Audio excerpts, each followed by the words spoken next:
We gotta remove the little bone here. It's like, you know, pet bottle plastic, isn't it? Exactly, Isn't it? You just stick this thing and you go bang. And then you chop.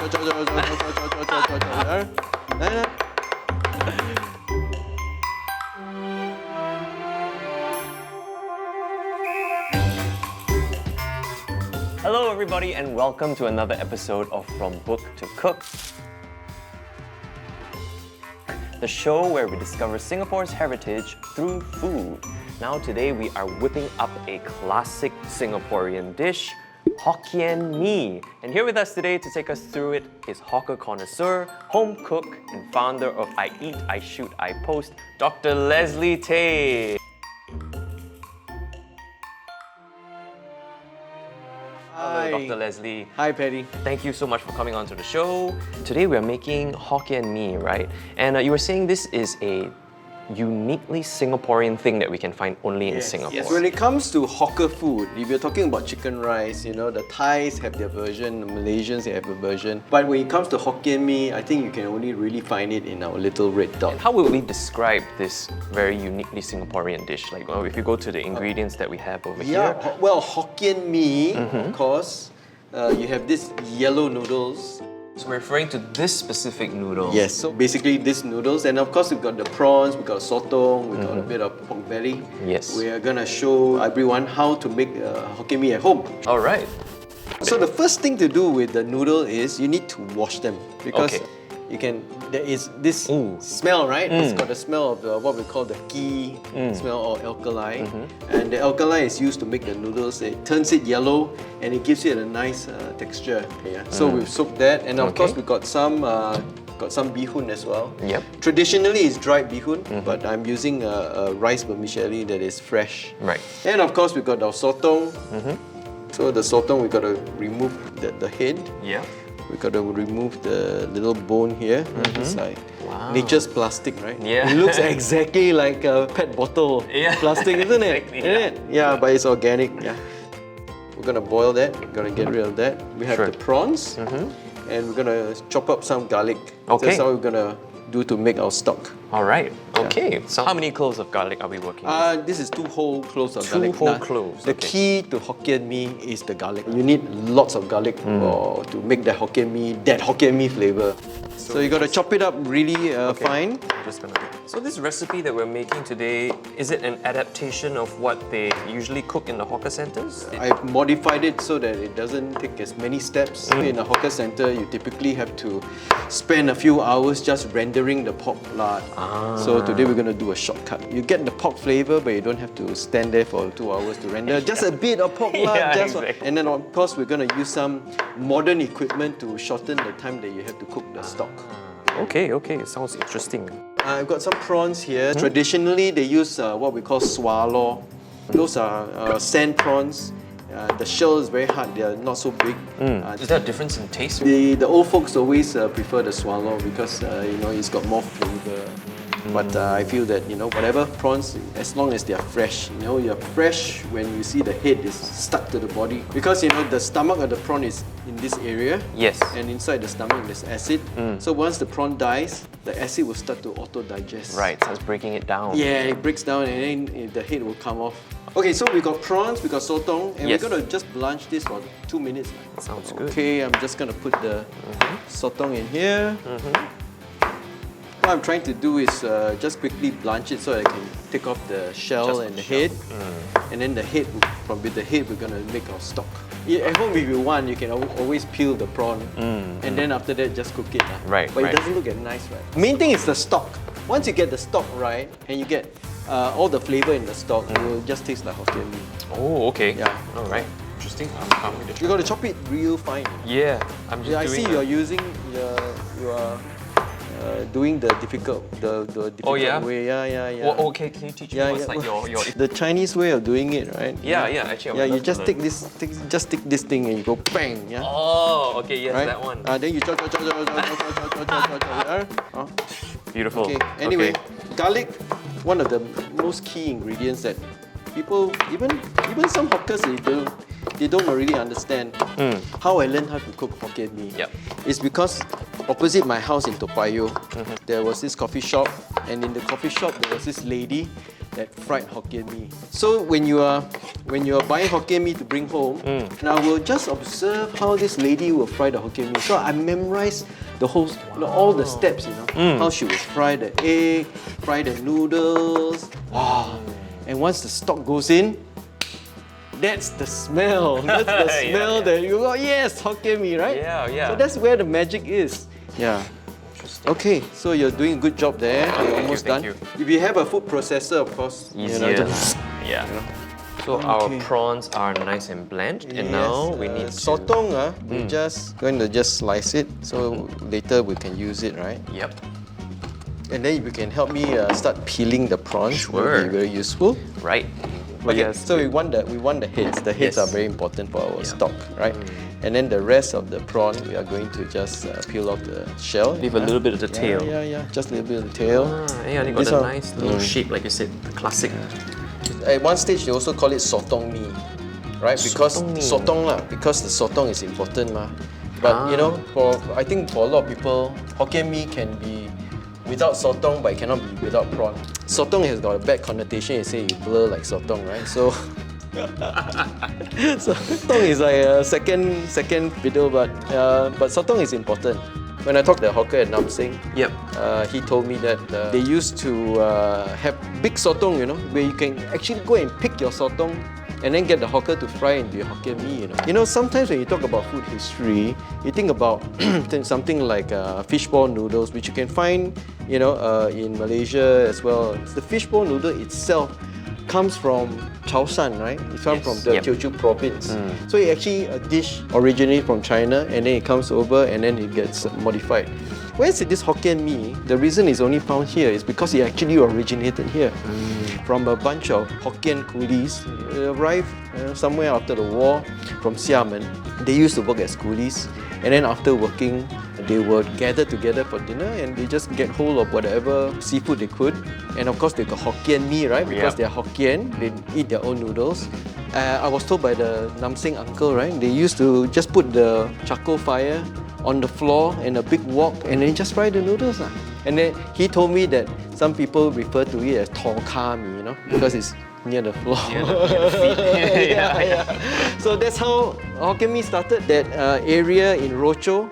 Then they decided that the two brothers, right, decided that, hey, this dish is so popular now, why don't we just go and sell the dish instead of working as coolies? And then they both started their stalls. One outside the 7-story hotel, the other one started it outside the medicinal hall, the Tongji Medicinal Hall along Yu Ton Sen. So these are the two that started Hokkien Mee.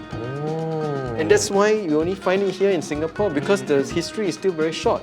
True, it's a relatively young dish. And it's interesting you brought up Rochor Road, because if I'm not wrong, there are also quite a few other accounts of Hokkien Mee originating from that area. I think there was a mention in how in the 1930s it was also like a Hokkien seaman who started working it's on always, it's something to do with Rochor, right? It's something to do with the Hokkien seamen or coolies, whatever. But when you talk about oral histories, sometimes you get the dates a little bit off. But, in general, it started there, in that area. Anyway, we need to get the pork done as well. Yes, sure. Traditionally, you would actually just cook the whole piece in the stock, right? And then the stock will take 2 hours or 3 hours to cook. Then they will just use the pork belly as one of the ingredients. But for our recipe today, we're just going to take a shortcut. What we want to do is we just want to slice the... Because pork fat is what gives Hokkien Mee that flavour also. Because in the past, they used pork lard to cook. Pork lard is a natural oil. Yes. And it's easily available, right? And vegetable oil only comes later through industrialization.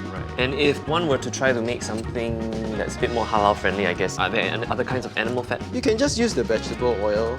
You can use chicken fat. And just use the strong prawn stock to make it all nice. Right. You just put a bit of salt. Sprinkle it on top? Yeah. Okay.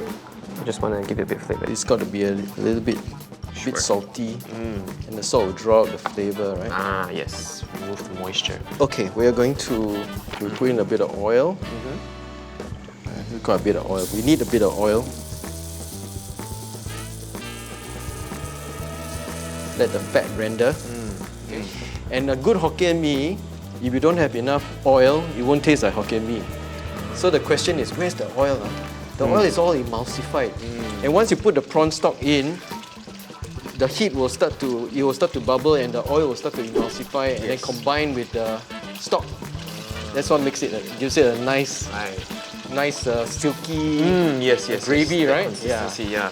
So what we're gonna do, instead of doing all the steps, like how I learned from the dear old auntie, instead of having to fry the garlic, we'll put all the flavors into the stock.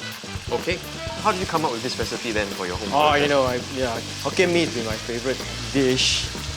If people ask me what is your #1 hawker dish, it's always going to be Hokkien Mee and satay. I find that the combination is irresistible. I have 2 brothers, right? The 3 of us are hungry boys. And always only 1 packet of Hokkien Mee.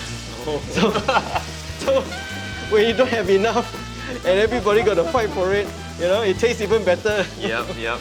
But I was always the one buying the Hokkien Mee. Yeah. So I would stand there and then see how she fry, and then all the steps I know, because you have to go through it how many times before you get your own packet, right? Yeah. And that's, over the years I've refined my recipe, so there's something that I can do at home. But one of the things that you can't really do at home is wok hei lah. Yeah. Because you need a big wok, big fire to get a wok hei, right? But if you make your stock really well, you can get away with it. Because there are 2 kinds of Hokkien Mee, right? There's one that is a very wet one and one that's a very dry one, right? Yep. So originally, the one that is done by the Hokkien brothers at Rochor, that one used thin bihun and they fry it very dry. Okay. And the descendants, the son of the original founders, they are still in business today, which is why we know this history quite well. Because the kids, they will tell you, oh, my dad used to be the one at Rochor. That's why we've got this history.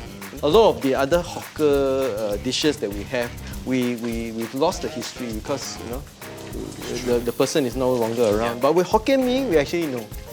Because one is at Nam Seng and the other is Ahok over at Serangoon Gardens. Yes. These are the direct descendants of the original 2 brothers, right? So they fry the Hokkien Mee with thin bihun, and it's dry. Somehow along the way, It became more wet. it became more wet. I think we can take out, strain the meat there, and then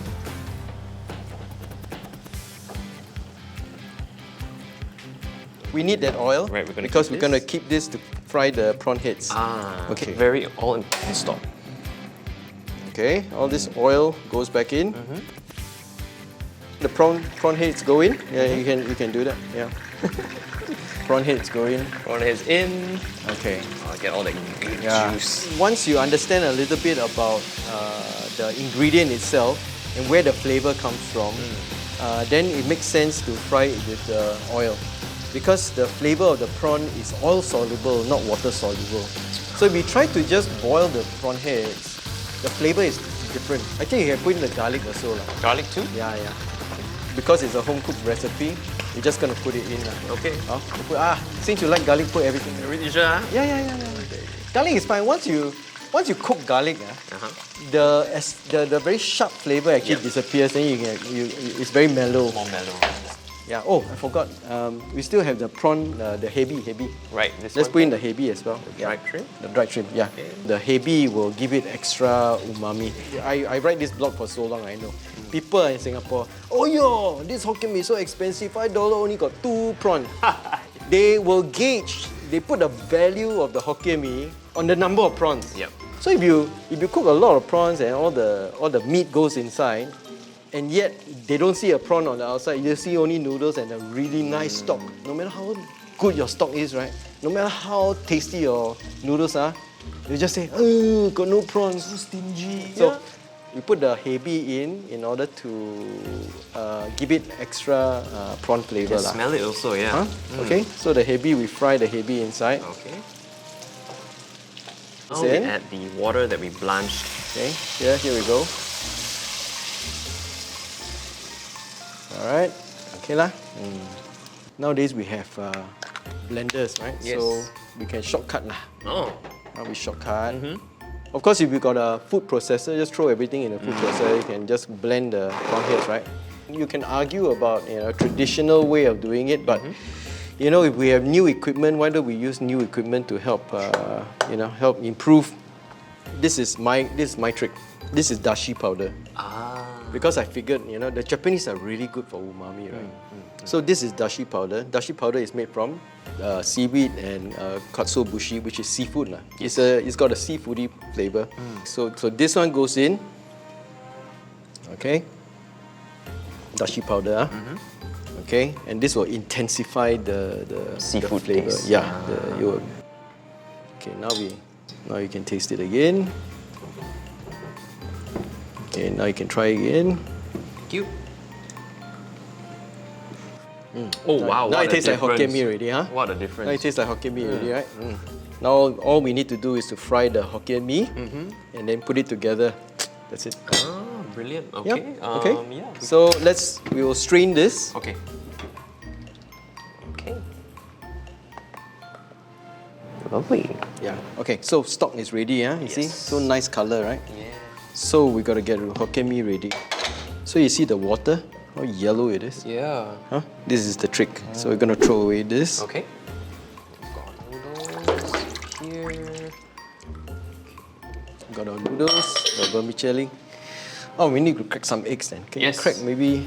How many eggs should we go? 3. 3 eggs. 3 eggs, yeah. Got you. So we're gonna fry the eggs first, and then the noodles will go in. Not all, because it's such a small wok. Yep. Okay, so so you want to beat up the eggs? You can use yes, this. of course. Use this to beat up the eggs. Heat up a bit, and then you can just throw it in. Okay, you can put in the eggs. The eggs go in. It will bubble like that. Yeah. That's what you want to see, the kind of like bubbly. Right. Yeah, just do it a bit more. So we're just gonna put in some of the yellow noodles. And I know we might not be able to get much wok hei from this. Yeah.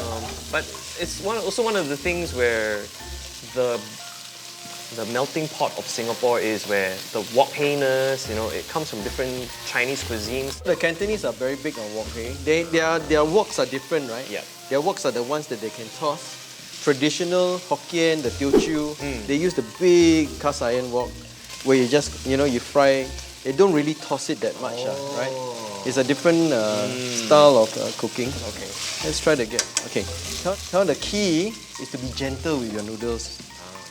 Gentle. Gentle, Yeah, okay. gentle. You don't want to break them. So you just let the heat do the work. Right. And then at some stage, the vermicelli will go in as well. This is also where you want to add a bit of the stock. And you want to fry the stock so that the noodles are flavored in the stock. So we're infusing the flavor of the stock in stages. Right. Okay. So now you got to be a bit patient, and you got to fry until you get a little bit of the brownness, Because it's that char on the outside that also adds to the flavor. So aside from the wok hei, right? You got wok hei and then you got the char. You also want the char because or else your Hokkien Mee will look very white, like not enough. Yeah. Not suntan. Yeah. You need. Yeah. When you see online, right? You see a nice the Hokkien Mee. Wow, how come this one looks so good? There's a brownness, there's this darkness, yeah. tint to it. Yeah. Because the hawker really just keep frying it. Okay, you do have to be a little bit patient, right? To get a nice dish. Yeah. And you can add a bit of fish sauce. This is a bit of fish sauce. Do you cook this often at home anymore?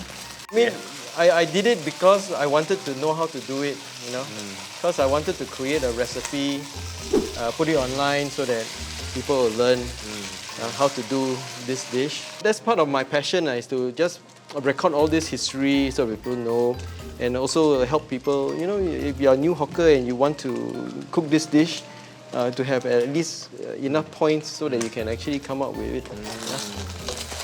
Okay, so you can see that it's well starting fried to look already. more like what Hokkien Mee looks Okay, like. so what we're gonna do now is I put this in. Okay. Okay.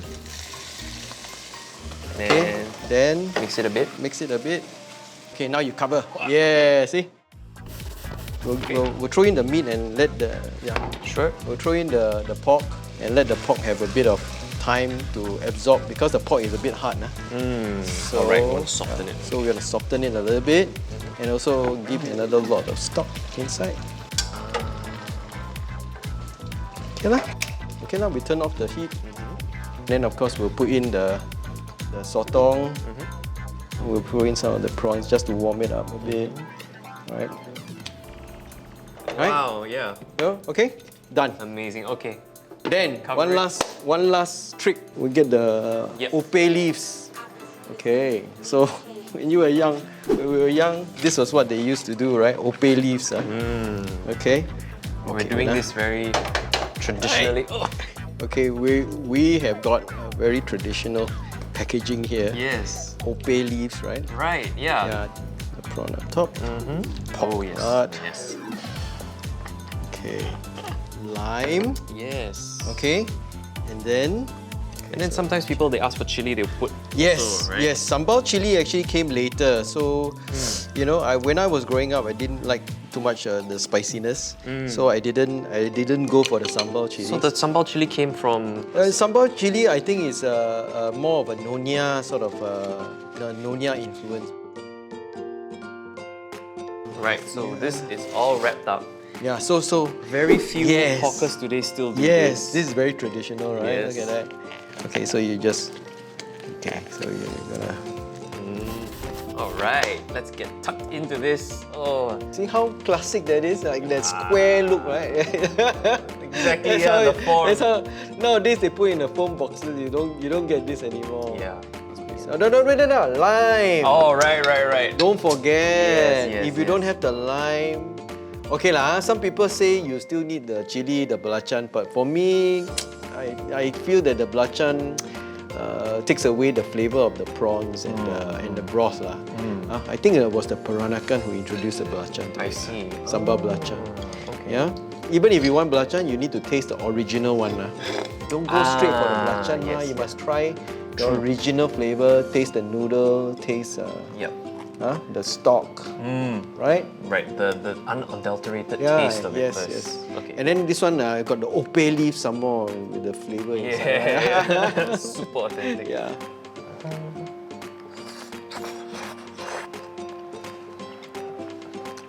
It's Hokkien Mee. Yeah lah. Those are the the flavour of the Hokkien Mee comes from the garlic and the prawns. Wow. Prawn head, garlic, and then of course that noodle with the ghee lah. You can't make this dish with pasta. Very difficult to make with pasta, right? Yeah. I like how I can still taste like the charred flavour. I mean, it's not wok-y, like you said, because we don't have a big wok and a big fire. So what is it that we're actually tasting? When you fry it hard enough or long enough, the outside of the noodle actually gets charred lah. Right, so it undergoes the melt reaction. The carbohydrates get sort of caramelized, so you get a toasty flavour. Okay. So that's the flavour you're tasting lah. Yeah. Well, okay. Well, thank you so much, Dr. Leslie, for teaching me how to make my own Hokkien Mee at home and telling us about the history behind it and everything. And I think this is really, truly one of the dishes that Singapore can call their own. Yeah. My pleasure. Yeah. Glad you enjoy it. Thank you. And that's it for today's episode of From Book to Cook. If you want to try your hand at making your own Singapore Hokkien Mee, check out the BiblioAsia website for the recipe and other related resources. Till next time, bye-bye.